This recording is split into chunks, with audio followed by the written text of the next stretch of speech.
Jeg hedder Pia Allerslev. Jeg stiller op for Venstre i København. Venstre i København vil gerne sikre, at børnefamilierne får ordentlige kår. At der er en reel pasningsgaranti, så folk kan få passet deres børn. At der er en ordentlig folkeskole, hvor man trygt og godt kan sende sit barn hen og være sikker på, at de kommer hjem og har lært at læse og skrive og regne. Vi vil også sikre, at der er en ordentlig trafikløsning i København. Vi kan alle blive enige om, at der er for mange biler i byen. Men vi skal ikke hetze bilisterne ud af byen. Vi skal lokke dem over i kollektive transportmidler, sikre, at der er plads på cykelstierne, sikre, at der er mulighed for at få parkeret sin miljørigtige elbil, og sørge for, at vi får bygget en havnetunnel, så vi kan lede den tunge og unødvendige trafik udenom København.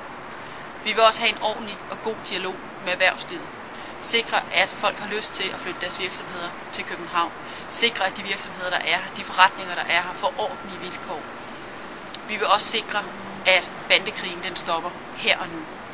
Vi er nødt til at sende et signal om nul-tolerance. Vi er nødt til at sende et signal om, at det her, det hører op nu. Vi må have tryghed, vi må have sikkerhed, vi må være glade og tilfredse borgere i København, der kan færdes trygt på gaden, uden at være bange for at blive ramt af skud i en meningsløs bandekrig.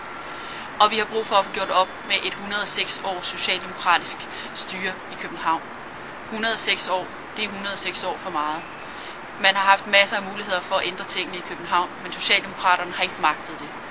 I Venstre vil vi gerne have ryddet op i overadministration, bureaukratiske løsninger og alt for mange mærkelige prestigeprojekter, som Socialdemokraterne får sat i gang.